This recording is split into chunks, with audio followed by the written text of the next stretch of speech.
Prime time को पेश करने में ताउन किया है राशि स्टोन्स इंडिया, लीला होटल के पीछे, Banjara hills road number 3, Hyderabad. Phone number 9912041041।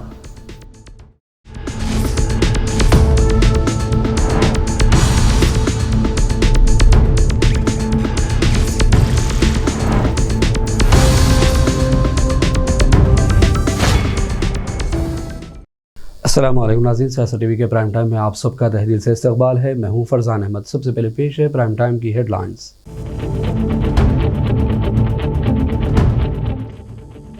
Chief minister Revanth Reddy ने सुजन मेडिकल केयर यूनिट का किया इफ्तिताह। शहजादाबाद के इलाके RTC एक्स रोड पर ओडियन मॉल का भी किया चीफ मिनिस्टर ने रस्मी इफ्तिताह।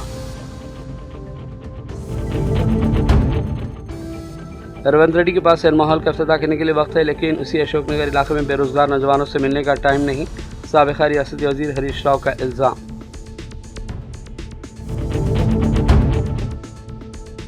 साबिक़ा वज़ीर KTR ने मौलाना आज़ाद यूनिवर्सिटी के एहतजाजी तलबा से की मुलाकात। यूनिवर्सिटी के राज़ी लेने की मुबैना कोशिशों के खिलाफ एहतजाज की तायीद का किया ऐलान।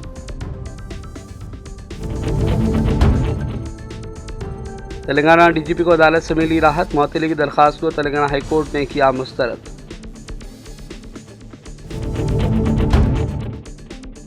कांग्रेस ने राहुल गांधी का BJP की डबल इंजन हुकूमत पर सख्त हमला। बदनवानी को अवामी तबाही की जड़ करार दिया।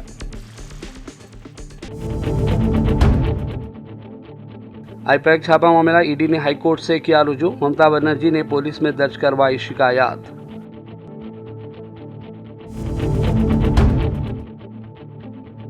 और गाजा में निहत्ते शहरियों का हवलनाक कत्लेआम। ताज़ा हमलों में मजीद 9 फ़लस्तीनियों की शहादत, मुतअद्दिद दीगर हुए जख्मी।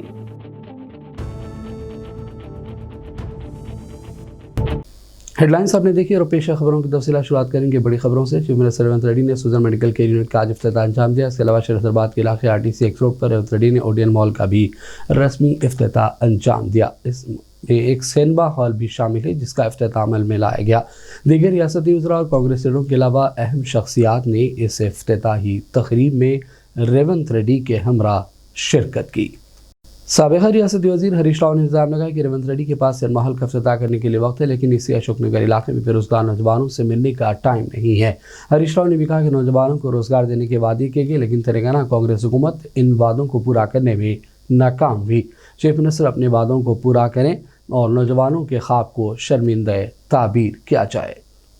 ఇవాళ రేవంత్ రెడ్డి గారు ఒక సినిమా థియేటర్ ఓపెనింగ్ పోతున్నారు. పోనీ మంచిదే, సినిమా టాకీస్ ఎవరు అశోక్ నగర్ లో పిలిచిండ్రట. రిబ్బన్ కత్తిరించినందుకు అశోక్ నగర్ కు పోతుండ్రు cinema talkies inauguration. Revanth Reddy పోతున్నావు అశోక్ నగర్ కానీ మరి ఎలక్షన్ల ముందు అదే అశోక్ నగర్ లో సెంట్రల్ లైబ్రరీకి పోయినావు, యాదుకుందా?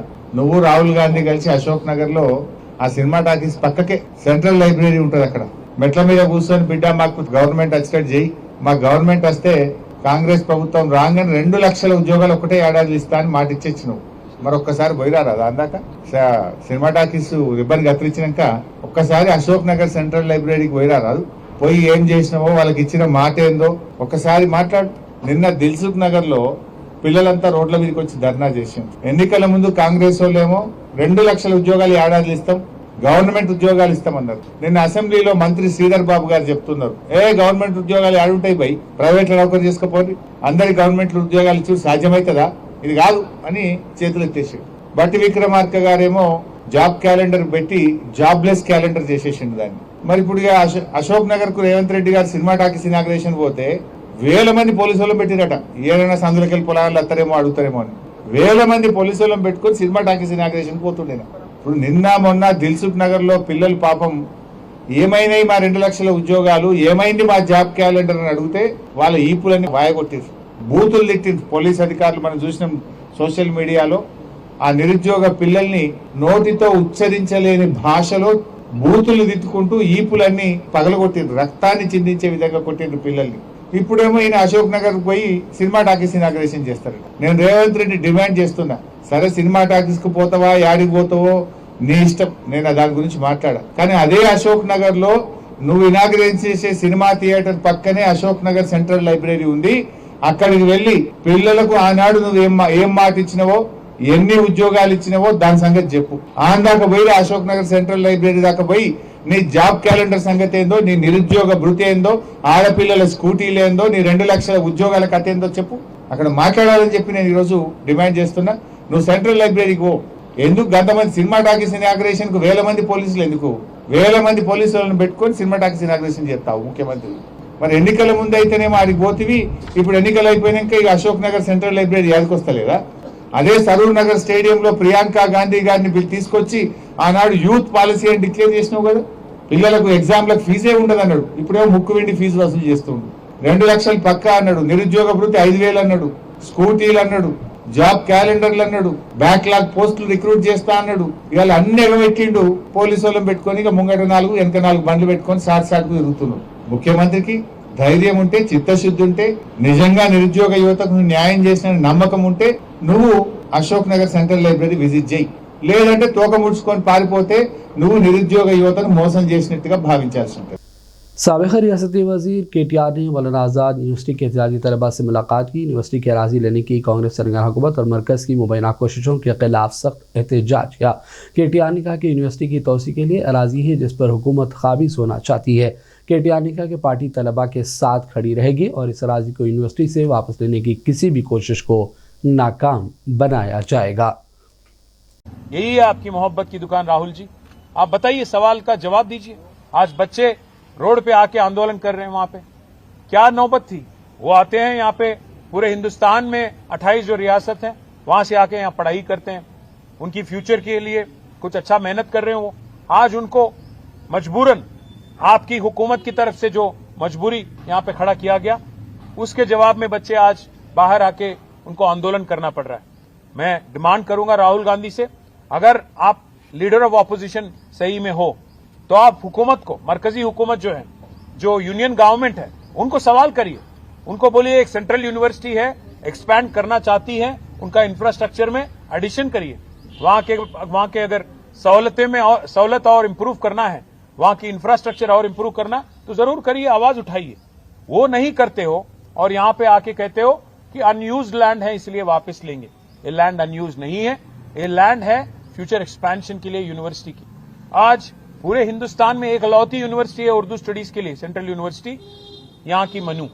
और इसको आज यहाँ की जो यूनिवर्सिटी की प्रेस्टीज है और यहाँ की जो यूनिवर्सिटी की जो रेपुटेशन है, इसको खराब करने के लिए, इसको बदनाम करने के लिए आपकी गवर्नमेंट जो साजिश रच रही है, इसको कतई हम नहीं होने देंगे।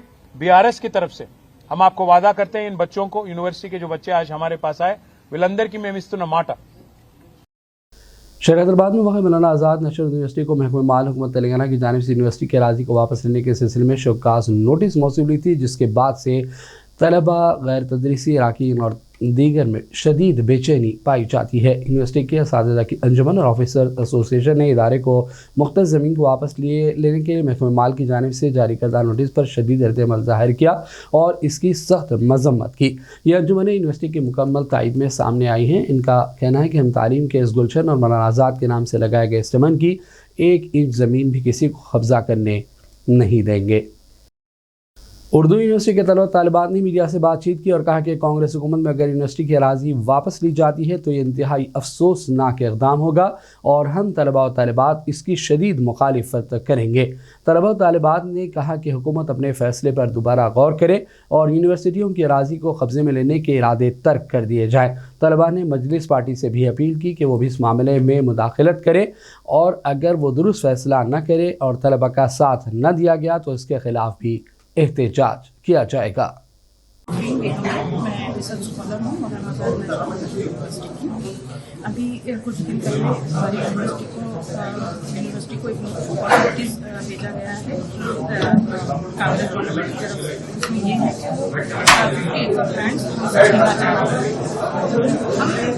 कांग्रेस गवर्नमेंट से ये सवाल कर रहे हैं कि भाई सेंट्रल यूनिवर्सिटी है, यहाँ पर जो मेरी यूनिवर्सिटी है मानो वो अभी इमर्जिंग स्टेज पर है, अभी एस्टैब्लिश हुए 29 ईयर्स में, वो बहुत यंग यूनिवर्सिटी है। तो हम आपको चाहिए, सेंट्रल गवर्नमेंट, कांग्रेस गवर्नमेंट को चाहिए कि वो हमें फाइनेंशियली हेल्प करें जिससे हमारी हॉस्टल फैसिलिटीज डेवलप हो, हमारा रिसर्च इन्वायरमेंट डेवलप हो और गर्ल्स एजुकेशन को प्रमोट कर सके और जो आसपास के डिस्ट्रिक्ट से यहाँ स्टूडेंट्स आ रहे हैं उनको फैसिलिटी, रोड फैसिलिटी हो, इंफ्रास्ट्रक्चर की फैसिलिटी हो, बस फैसिलिटी प्रोवाइड करें ना कि वो हमसे हमारी ज़मीन मांगे। हम इसके बिल्कुल खिलाफ हैं। ये जो कांग्रेस गवर्नमेंट की ये अहमकाना हरकत है हमसे हमारी ज़मीन छीनने की, इसके हम बिल्कुल खिलाफ हैं। हम अभी प्रोटेस्ट कर रहे हैं और आगे भी करेंगे।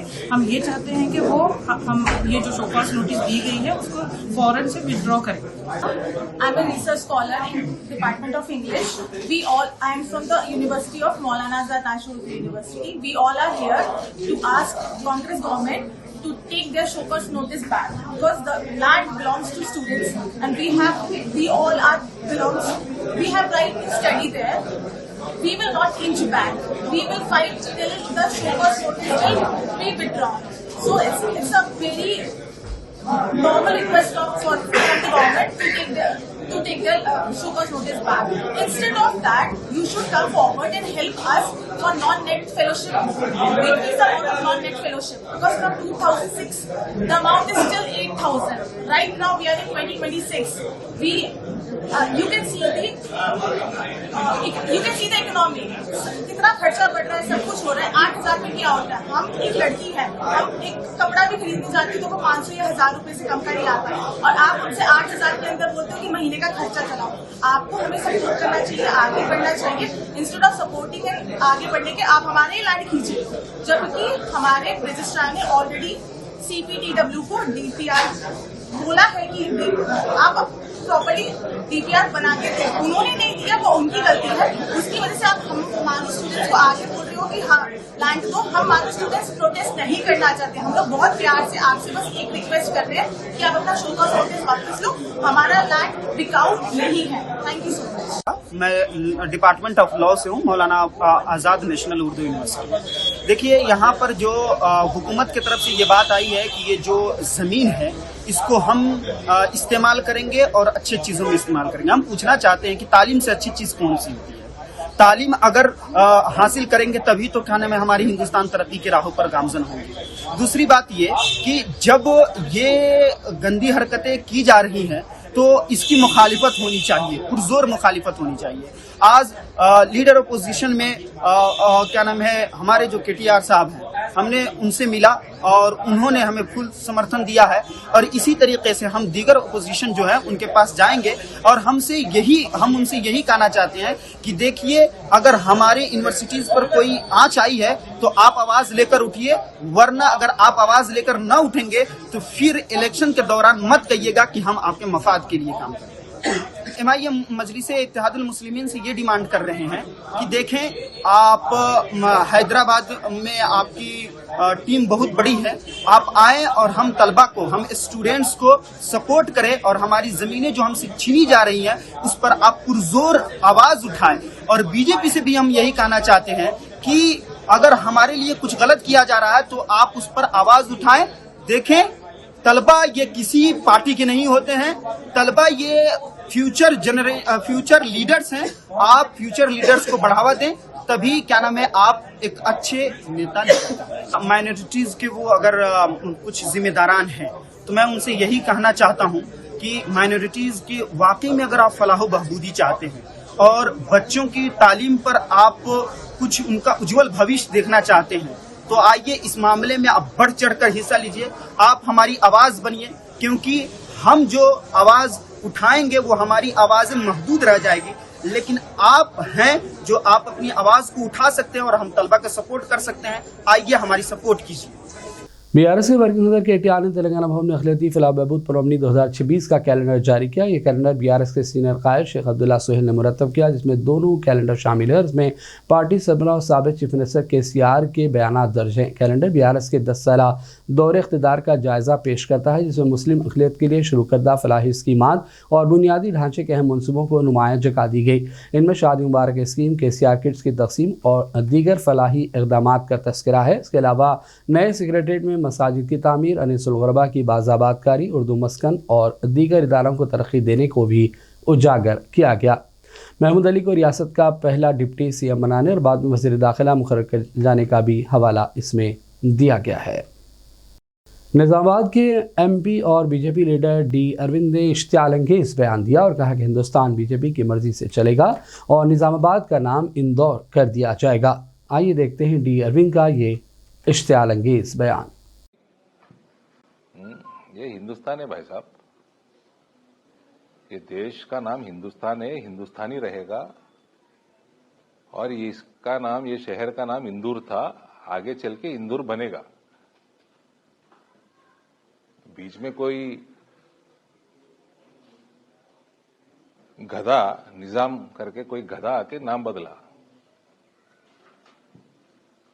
वो टेम्परेरी रहेगा,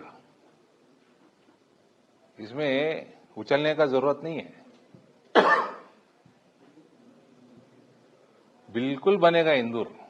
लास्ट टाइम थोड़े में मिस हो गया, रेजोल्यूशन बना के वो बुड्ढे को फार्म हाउस को बेचते थे, रेजोल्यूशन म्युनिसिपालिटी से। लास्ट टाइम थोड़े में मिस हो गया, ये बार मिस नहीं होगा। जितने सीट जरूरत है ना, उससे 15-20% ज्यादा ही जीतने का हम प्लान कर रहे। और फर्स्ट रेजोल्यूशन जब नया म्युनिसिपालिटी बैठेगा, कॉर्पोरेशन बैठेगा, नाम बदलने का रहेगा और सीधा रेवंत के दफ्तर में भिजाया जाएगा। तो आपसे आप लोग भी इंदौर का नाम धीरे धीरे आदत कर लो। जितना जल्दी आदत करे तो उतना अच्छा है, हजम कर लो।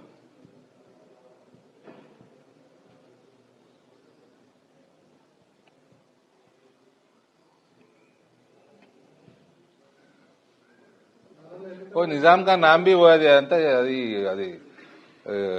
అన్లక్కీ పేరు। ఆ నిజాం షుగర్ ఫ్యాక్టరీ బంద్ అయిపోయింది, ఆ నిజాం సాగర్ కెనాల్ నీళ్లు ఉన్నాయి। तेलंगाना हुकूमत की जानिब से माह रमज़ान मुबारक के इंतजाम के सिलसिले में सेक्रेटरीट में आला सतही मीटिंग हुई। वज़ीर ख़िलत बहबूद मज़हरुद्दीन ने तमाम महकमे जात को रमज़ान मुबारक की तैयारियों के ज़िम्मन में हिदायत दी। उन्होंने गुज़िश्ता सालों की तरह रमज़ान मुबारक के दौरान रात भर दुकानात खुला रखने और कारोबार की इजाज़त के फैसले से वाकिफ़ करवाया। उन्होंने कहा कि रमज़ान के दौरान बरक़ी राबरसानी की मौसर सरबराही को यकीनी बनाया जाए और मसाजिद के अतराफ़ सेहत और सफाई का ख़ास ख्याल रखा जाए। इजलास में फैसला किया गया कि साबिक़ की तरह मुख्तलिफ़ महकमे जात के अहदेदारों पर मुश्तमिल टीमें तश्कील दी जाएंगी जो ज़रूरी इंतज़ामात की निगरानी करेंगी। मीटिंग में हुकाम के अलावा मुख्तलिफ़ शोबे-जात और महकमों के अहदेदारान ने शिरकत की। तेलंगाना के डीजीपी श्रीधर रेड्डी को हाईकोर्ट से राहत हासिल हुई है। हाईकोर्ट ने डीजीपी के तकर्री के अहकामात को मुअत्तल करने से इनकार कर दिया। अदालत ने सर्दी पर अबूरी अहकामात जारी करने से भी साफ इनकार कर दिया और डीजीपी की तकर्री को चैलेंज करने वाली दरख्वास्त को रद्द कर दिया। अदालत ने हिदायत दी कि बाकायदा तकर्री का अमल 4 हफ्तों में मुकम्मल किया जाए। हाईकोर्ट ने हुक्म दिया कि डीजीपी की तकर्री के लिए यूपीएससी का अमल 4 हफ्तों के अंदर मुकम्मल कर लें। अदालत ने रियासती हुकूमत को हिदायत दी कि यूपीएससी को फहरिस्त इरसाल करने के बाद अपना काउंटर दाखिल करना चाहिए। डीजीपी के तकर्रात के हुक्म को मुअत्तल करने से मुतल्लिक़ अबूरी अर्जी को भी अदालत ने खारिज कर दिया और अगली समाअत आइंदा 5 फरवरी तक मुलतवी कर दी। रियासती डीजीपी के तौर पर बी श्रीधर रेड्डी की तकरीर को चैलेंज करते हुए हैदराबाद से ताल्लुक़ रखने वाले समाजी कारकुन टी धनगोपाल राव ने हाईकोर्ट में दरख्वास्त दायर की थी, जिसको रद्द किया गया है। हैदराबाद के मुख्तलिफ इलाकों में रहने वाले शहरों को आइंदा 36 घंटों तक पीने के पानी की सप्लाई में खलल का सामना रहेगा। Hyderabad metropolitan water supply and sewerage board के मुताबिक Krishna drinking water supply scheme phase 2 के तहत अहम पाइपलाइनों की मरम्मत और देखभाल के काम अंजाम दिए जा रहे हैं, जिसकी वजह से हफ्ता 10 जनवरी की सुबह 6 बजे से पानी की सप्लाई बंद होगी। वाटर बोर्ड के मुताबिक कोंडापुर से गोडाकुंडला तक बम्पिंग मेन लाइन में मौजूद मुख्तलिफ ज़रूरी और मरम्मती काम होंगे। इन ज़रूरी कामों की वजह से शहर के कई इलाकों में पानी की सरबराही मुतासर रहेगी। पानी की किल्लत से मुतासर होने वाले इलाकों में ऑटोनगर, आदिबटला, कुमागोड़ा, बालापुर, बारकस, मायसून, नाचरम, तारनाका, बोधनगर, लालापेट, मारेटपल्ली और दीगर इलाके भी शामिल हैं। शास्त्रीपुरम के अतराफ़ के इलाके और नेशनल पुलिस अकेडमी के अतराफ़ और अकनाफ के इलाके भी इसमें शामिल हैं, जहाँ पानी की सरबराही मुतासर रहेगी। वाटर बोर्ड के मुताबिक इतवार 11 जनवरी की शाम 6 बजे तक पानी की सप्लाई बहाल होने की उम्मीद है। आवाम से कहा गया कि वो इस दौरान पानी का मुहतात और मुनासिब इस्तेमाल करें ताकि कोई दुश्वारी पेश ना आए। और अब लेते हैं छोटा सा ब्रेक के बाद दोबारा हाजिर होंगे। अपनी परेशानियों को दूर करें। खुदा ने परेशानियों को दूर करने का अहम रास्ता जवाहरात यानी कि पत्थरों की ताकत में रखा है। बिजनेस के मसले, जॉब नहीं मिल रहा है, दौलत नहीं आ रही है, बीमारियां पीछा नहीं छोड़ रही है, बच्चों के मसले, मियाँ बीवी के मसले, एक परेशानी जाती नहीं कि दूसरी आ जाती है। डॉक्टर निसार के 25 साल तजुर्बे और पत्थरों के महारत के जरिए परेशानियों का हल पाएं। राशि स्टोन्स इंडिया पर आएं और अपने प्रॉब्लम्स को दूर करवाएं और अपनी जिंदगी को असली जवाहरात की ताकत से बदलें। एक कॉल 9912-041-041 पर करें और कामयाबी हासिल करें। हमारा पता है राशि stones India, the Leela hotel के पीछे, road number 3, Banjara hills, Hyderabad. सियासत टीवी की न्यूज़ बुलेटिन में फिर एक मरतबा आपका खैर मकदम है। और भाई नाज़रीन, बढ़ते हैं चंद अहम कौमी आलमी खबरों की जानिब। कांग्रेस के सीनेटर राहुल गांधी ने बीजेपी की क़यादत वाली डबल इंजन हुकूमतों पर तनकीदें की और कहा कि मुल्क भर में बदनवानी, इक़्तिदार के गलत इस्तेमाल और सियासी तकब्बुर ने अवाम की ज़िंदगी मुश्किल बना दी। उन्होंने अपनी एक पोस्ट में लिखा कि बीजेपी की सियासत में बदनवानी ऊपर से नीचे तक सरायत कर गई है और इसका खमियाजा गरीब, मजदूर और मुतवसत तबका भुगत रहा है। राहुल के मुताबिक बीजेपी के निज़ाम में गरीब, लाचार, मजदूर, मुतवसत तबका महज एक अदद बनकर रह गया, जबकि तरक्की के नाम पर एक मुनज़्ज़म उसूली का ढांचा खड़ा कर दिया गया। उन्होंने कहा कि इक़्तिदार का तकब्बुर इतना ज़्यादा है कि अवामी मसाइल पर तवज्जो नहीं दी जा रही है। उन्होंने उत्तराखंड में अंकिता भंडारी के कत्ल का हवाला दिया और कहा कि इस पूरे वाक़े ने मुल्क को झंझोड़ दिया, लेकिन आज भी बुनियादी सवाल है कि इक़्तिदार का तहफ़्फ़ुज़ किसी बाअसर शख्स को बचा रहा है और कानून सबके लिए क्या बराबर होगा। इस तरह उन्होंने उत्तर प्रदेश को नामुआमले की भी मिसाल दी और कहा कि अवाम ने अपनी आँखों से देखा कि किस तरह सियासी ताकत के नशे में मुजरिमों को तहफ़्फ़ुज़ दिया गया और मुतासिरा को इंसाफ के लिए भारी कीमत चुकानी पड़ी। राहुल ने मुख्तलिफ रियासतों में आलूदा पानी से होने वाली अमवात और बीमारियों का जिक्र किया और कहा कि इंदौर में जहरीला पानी के पीने से अमवात हों या गुजरात, हरियाणा और दिल्ली में गंदे पानी की सप्लाई शिकायत, हर तरफ खौफ और गैर यकीनी की कैफियत है। इन्फोर्समेंट डायरेक्टरेट ने इंडिया पॉलिटिकल एक्शन कमेटी के दफ्तर और उसके शरीक बानी प्रदीप जैन की रिहाइश पर होने वाली छापामारी के बाद कलकत्ता हाईकोर्ट से रुजू किया। ईडी ने अदालत में मौक़िफ़ इख्तियार किया कि जांच के दौरान दानिस्ता तौर पर ऐसी कार्रवाइयाँ की गई जिनसे जांच अमल मुतासर हुआ और सरकारी काम में रुकावट पैदा हुई। एजेंसी ने मामले की संगीनी को देखते हुए CBI जाँच की इजाज़त मांगी और फौरी समाअत की दरख्वास्त भी दी। इस दौरान ममता बनर्जी ने सख्त बरहमी का इजहार किया है। তাহলে আমার কথাও আপনারা শুনতে পাবেন না আর আপনাদের কথাও আমি শুনতে পাবো না। দয়া করে যদি অনুগ্রহ করে if you maintain silence then only I can give you the reply. Please keep quiet. My humble request to all of you. I know you are very much worried about the situation and thanks to press media you are present here, but আপনারা জেনে রাখুন এই অপারেশনটা start করেছে ভোর 6টা থেকে, যখন অফিসে কেউ ছিলই না প্রায়, এবং তারা এসে আমাদের পার্টির সব ডেটা, সমস্ত ল্যাপটপ, সমস্ত আইফোন বা ফোনে যে সমস্ত স্ট্র্যাটেজি আছে ইলেকশনের, ইনক্লুডিং SIR আমাদের কাজ চলছে মানুষকে সাহায্য করবার জন্য, সেগুলো সব ওরা ফরেন্সিক টিম নিয়ে এসে সকাল থেকে ট্রান্সফার করেছে। আমি মনে করি এটা ক্রাইম। একটা পার্টি অফিসের, এটা প্রাইভেট অর্গানাইজেশন নয়। আপনারা সবাই জানেন আইপ্যাক আমাদের অল ইন্ডিয়া তৃণমূল কংগ্রেসের, এটা আমাদের অথরাইজড টিম, এবং সেই অথরাইজড টিমের কাছ থেকে সব কাগজ ছিনিয়ে নেওয়া, সব লুট করা, এবং কাগজ টেবিলগুলো পুরো ফাঁকা পড়ে রয়েছে, তার মানে সব কাগজপত্র এবার বলুন আবার নতুন করে তৈরি করতে গেলে इलेक्शन तो पेरिए जाबे। गुजरात के राजकोट ज़िला के बाज़ इलाकों में जुमेरात की शाम से जुमे की सुबह तक के बाद गिर गए ज़लज़लों के झटके महसूस किए गए। रेक्टर स्केल पर तमाम ज़लज़ले माइक्रो या मामूली दर्जे के थे और किसी जानी या माली नुकसान की इत्तला नहीं है। महज 12 घंटों के दौरान मजमूई तौर पर 9 झटके रिकॉर्ड किए गए, जिसकी वजह से लोगों में खौफ व हिरास का माहौल देखा गया। लोग घरों से बाहर निकल आए। तमाम ज़लज़लों का मरकज़ लगभग 30 किलोमीटर शुमाल मगरिब में बताया गया है। राजकोट में इस राय के बाद दी गए झटकों का आना गैर मामूली समझा जा रहा है। गांधीनगर में वाक़ इंस्टीट्यूट ऑफ सीमोलॉजिकल रिसर्च के अहदेदारों के मुताबिक 4 से कम शिद्दत के ज़लज़ले आमतौर पर फ़िक्रमंदी का बास नहीं होते, लेकिन इतने कम वक्त में ज़्यादा तादाद में ज़लज़लों का आना एक ऐसा पहलू है जिसकी जाँच ज़रूरी है। गाज़ापट्टी में जालिम इसराइल की जानिब से जंगबंदी के नाजुक माहदी की मुसलसल खिलाफ वर्जियाँ जारी हैं और इस दौरान ताज़ा हमलों में 9 शहरी शहीद हो गए। इन खिलाफ वर्जियों में फ़िज़ाई बमबारी, तोपखाने की गोलाबारी और फौजी गाड़ियों से फायरिंग शामिल है, जो मुख्तलिफ मैसूर इलाकों में अंजाम दी गई। जालिम फ़ौज ने पिछली शब नसीरात कैम्प के रिहायशी अपार्टमेंट पर भी हमला कर दिया।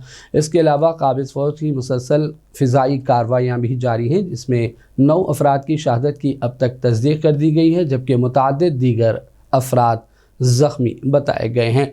इसराइल मुसलसल जंगबंदी के खिलाफ वर्जियाँ कर रहा है और आलमी इदारे और दुनिया खामोश तमाशाई बनी हुई है। और अब आखिर में हेडलाइंस पर डालेंगे एक और नज़र।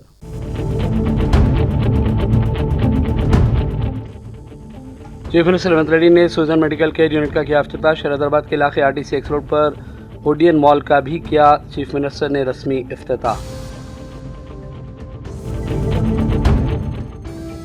रेवंत रेड्डी के पास सिनेमा हॉल का इफ्तिताह करने के लिए वक्त है, लेकिन उसी अशोकनगर इलाके में बेरोजगार नौजवानों से मिलने का टाइम नहीं।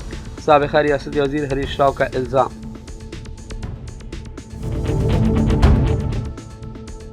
साबिक़ा वज़ीर KTR ने मौलाना आज़ाद यूनिवर्सिटी के एहतजाजी तलबा से की मुलाकात। यूनिवर्सिटी के राज़ी लेने की मुबैना कोशिशों के खिलाफ एहतजाज की तायीद का किया ऐलान।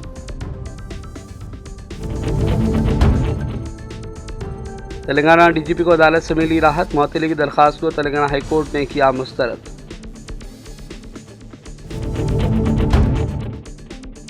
कांग्रेस से राहुल गांधी का BJP की डबल इंजन हुकूमत पर सख्त हमला। बदनवानी को अवामी तबाही की जड़ करार दिया।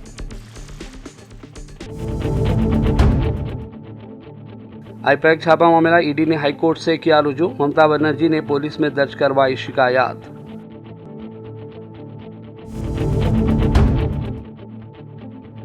और गाज़ा में निहत्ते शहरियों का हवलनाक कत्लेआम। ताज़ा हमलों में मज़ीद 9 फ़लस्तीनियों की शहादत, मुतअद्दिद दीगर हुए ज़ख्मी।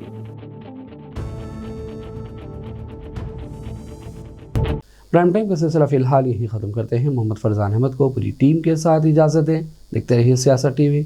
अल्लाह हाफ़िज़।